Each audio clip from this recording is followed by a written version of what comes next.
So say it ain't so, folks. The cutting season has come to an end here in Michigan. So today on the channel I thought I'd cover winterizing and storing my much beloved Sequoia here. See you in a minute.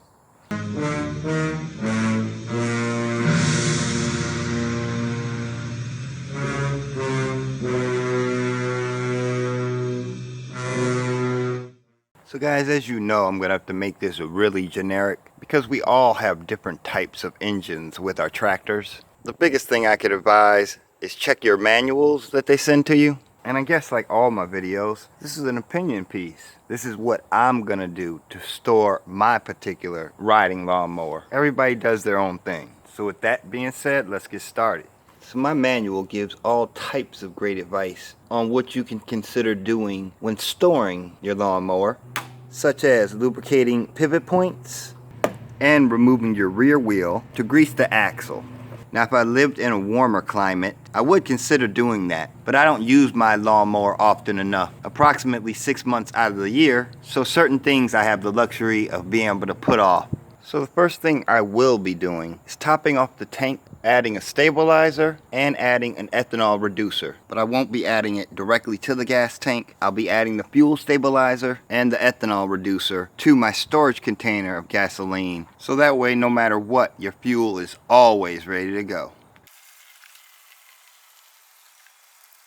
So now with our gasoline topped off, we want to make sure we run the engine so the stabilizer gets through the carburetor. The starting of the engine is going to help out our next step, which will be changing the oil. So if you remember before, I told you how important it is to know what type of engine you have, because all of them are different. This particular Briggs & Stratton doesn't even have an oil filter, and that is going to be one of the few that you'll find without one. So I want to remind everyone that they want to change their oil filter along with their oil, if their engine indeed has one. But in lieu of changing my oil filter, I do have an air filter that I want to check on the health of.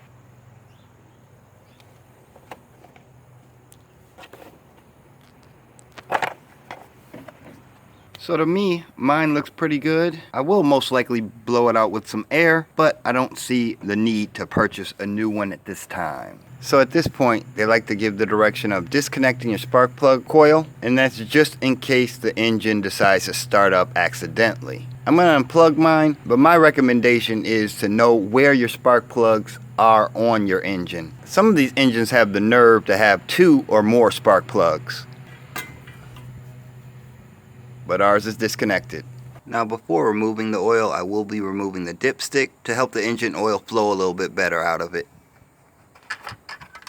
So now for the oil change. So Briggs & Stratton and or Craftsman came up with some rinky-dink little funnel for this particular procedure. My particular oil plug is going to take a 11mm wrench to loosen.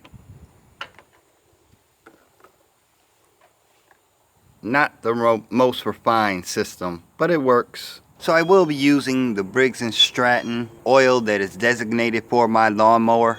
I got this 48-ounce bottle for approximately $8 on Amazon. It seems my engine takes 44 ounces of the 48 that's available. So what I'm going to do is remove 4 ounces and then put the rest of the container into the lawnmower.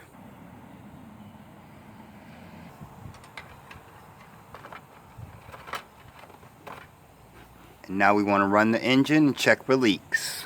But before you start your engine, remember you disconnected your spark plug.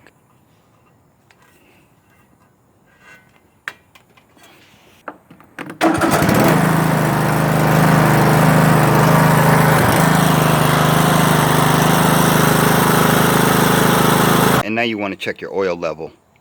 You also want to check your fuel filter and your fuel line and make sure there are no cracks in it. But again, mine looks good for another season.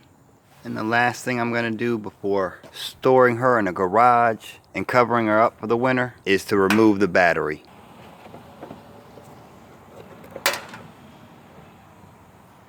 So with that, folks, that pretty much concludes my video on storage and winterizing my particular riding lawnmower. But until next time, you know this is your boy Kachi's Kid. Peace, y'all.